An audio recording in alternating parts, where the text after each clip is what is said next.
दान जितना अच्छा चीज़ है उतना बुरा चीज़ है ना। बुरा ये है कि अगर अपात्र दियते दानम, अगर अपात्र में किसी को दे दिए, सोचो ऐसे आदमी को दिए जो दारू पी के पैसा बर्बाद करेगा, ऐसे आदमी को दिए जो मांस खा के पैसा बर्बाद करेगा, ऐसे आदमी ना मैं कह रहा हूँ ना, आप जब पूछ रहे हो कि मैं दान कर देता हूँ या दे देता हूँ लोगों को, सोच समझ के जो पैसा आपका परम कल्याण में लगेगा, ठीक है ना।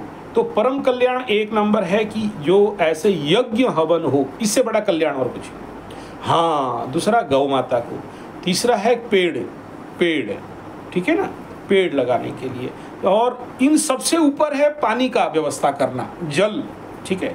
पानी माने पैसा, वास्तुशास्त्र में पानी को पैसा कहा गया, और हम लोग पंडिताई में कर्मकांड में भी पानी को पैसा कहा गया, ठीक है ना।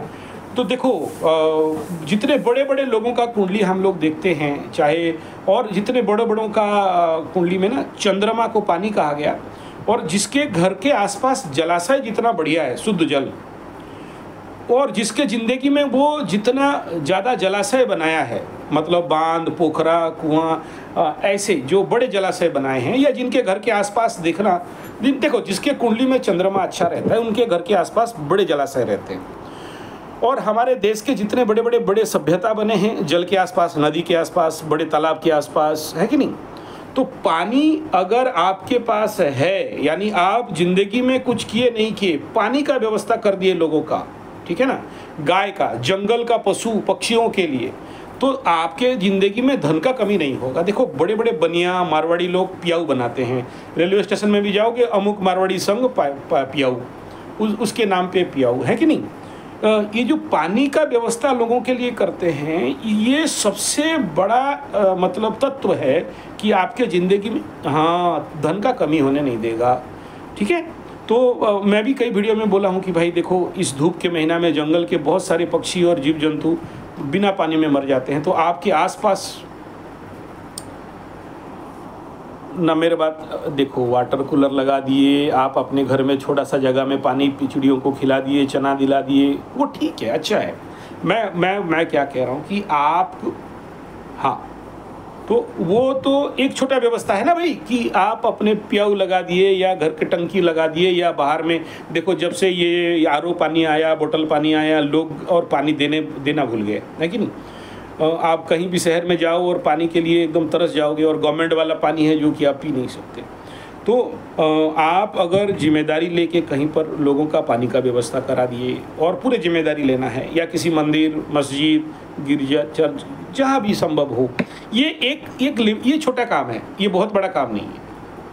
हाँ, मैं ये कह रहा हूँ कि मैं जो कह रहा हूँ वो बात आप समझो, कि जब बड़ा सा 1 एकड़ ज़मीन का बड़ा सा तालाब, ठीक है ना, जिसमें कि आपका कोई अधिकार नहीं है, आप मतलब आपका उसमें कोई भी मालिकाना हक नहीं है, आप जंगल वालों को ले दे दिए, गाय बकरी, कीड़े मकोड़े, पेड़ पौधे, सबके लिए आप इसको डोनेट कर दिए, है ना।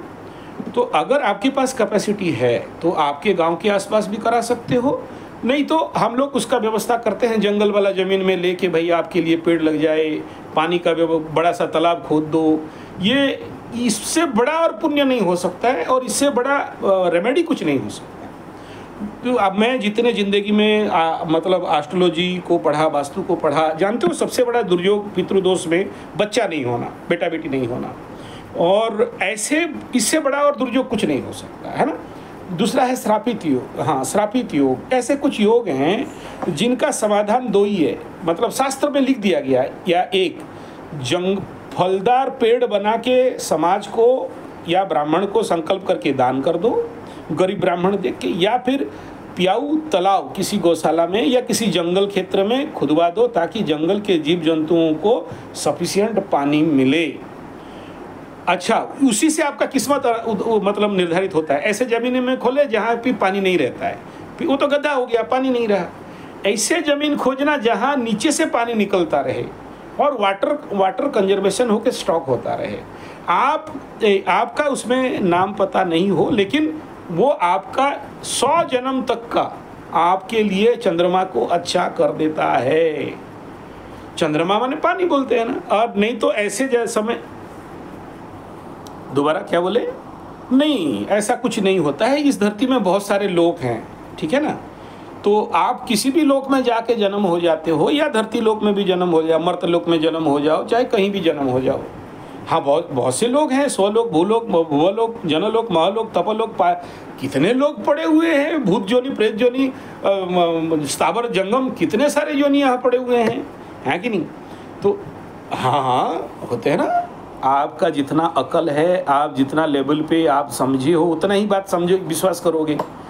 अभी साइंटिस्ट लोगों को जाके बता दो कि भाई पितृलोक भी होते हैं, वो पितृपुरुष आते हैं, बोले पागल हो गए, वो पितृपुरुष कहाँ से आ गए, है कि नहीं। तो वो बेचारे लोगों का कॉन्शियस चेतना डेवलपमेंट नहीं हुआ है, तो उससे आगे कैसे समझेंगे। अभी मैं ग्रह नक्षत्र का बात कर रहा हूँ, ज्योतिष का बात कर रहा हूँ। अभी आपको बोलूँगा वास्तु शास्त्र होते हैं, और वास्तु में पितृकोण भी होता है, पिता का कोण भी होता है, और इसमें भल्लाट का भी कोण रहता है, इसमें प्रेतलोक का भी रहता है, और इसमें नागलोक का भी रहता है। आप बोलोगे पागल हो गए हो, घर में नागलोक कहाँ से आ गया यार, ठीक है ठीक है। वो हर एक दरवाजा एक लोक के साथ जुड़ता है। 32 दरवाजे हैं, 32 लोक के साथ जुड़वाएंगे आपको। ऐसे लोग आपके ज़िंदगी में, ऐसे लोग, पैसा, ऐसे व्यक्ति आ जाएंगे। आप बोलोगे ये सब बेकार बात है, गलत, अच्छा बात है। आपका कॉन्शियस चेतना जितना लेवल पे है, आप उतना लेवल को देख पाओगे, समझ पाओगे, क्योंकि है विद्या ऑकल्ट, गुप्त विद्या, गुप्त ज्ञान, गुप्त तथ्य। तो आपको जितना समझ में आए उतना करिए, जितना नहीं समझ में आए सोचिए कि झूठ है, बेकार है, बोगस है, पंडित लोग ठग रहे हैं, ठीक है। पंडित लोग बैठे हैं आप ही लोगों को ठग ठाक के खाने के लिए, ठीक है। तो अपना अपना ना आप मत सोचो। मैं बोला ये लेवल ऑफ कॉन्शियसनेस, आदमी का चेतना जितना दूर गया है, हर एक व्यक्ति में एक लेवल ऑफ कॉन्शियसनेस है। हमारे उड़िया में बोलते हैं जेपक।